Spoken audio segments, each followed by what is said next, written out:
আজ রাতের ডিনারে নিয়ে চলে এসেছে চিলি সোয়াবিন আমরা বেসিক্যালি নিরামিষের দিনে খাই, কিন্তু এটাকে আমিষের দিনে যদি খেতে ইচ্ছা করে তাহলে এভাবে বানিয়ে তোমরা খেতে পারো। আমি ইমামিয়ের সোয়া চাংসটা ব্যবহার করেছি। এখানে প্রথমে সোয়াবিনগুলো সিদ্ধ করে জল ঝরিয়ে নিয়েছি। সেদ্ধ করার সময় তাতে নুনও দিয়ে রেখেছিলাম। এরপর কড়াইতে পর্যাপ্ত পরিমাণ তেল দিয়ে তাতে চিলি চিকেনের মতো যেভাবে পেঁয়াজগুলো কাটা হয় সেই কোয়া কোয়া পেঁয়াজগুলো দিয়ে দিতে হবে কেটে।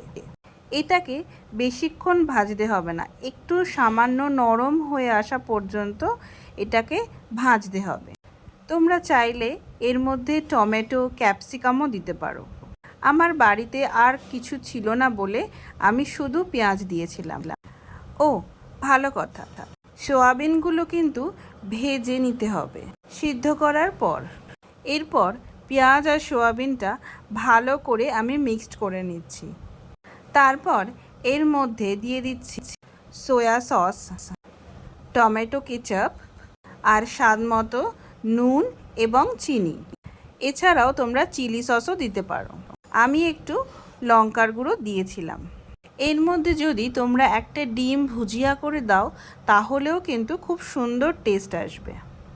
এরপর এই পুরো মিক্সচারটাকে মাখাতে হবে কড়ার ভিতরে।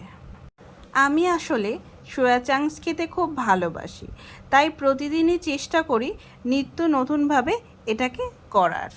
এরপর আমি একটা বাটিতে টেবিল চামচের 2 চামচ নিয়ে নিয়েছি কর্নফ্লাওয়ার। এই কর্নফ্লাওয়ারটা গরম জলে যদি গোলো তাহলে কিন্তু খুব ভালো হয়, কিন্তু আমি ভুলে গেছিলাম বলে আমি ঠান্ডা জলেই গুলে দিয়েছি।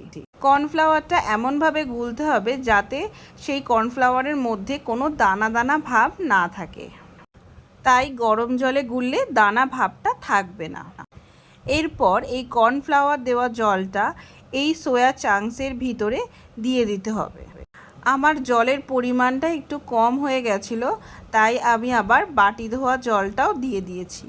যদি সম্ভব হয় কর্নফ্লাওয়ারের জলের পরিমাণটা একটু বেশি নেবে, যাতে তোমাদেরকে আবার পরে জল না দিতে হয়। তো দেখো জলটা শুকিয়ে গিয়ে কি সুন্দর দেখতে হয়েছে। তোমরা এভাবে বাড়িতে ট্রাই করে দেখো, অবশ্যই ভালো লাগবে।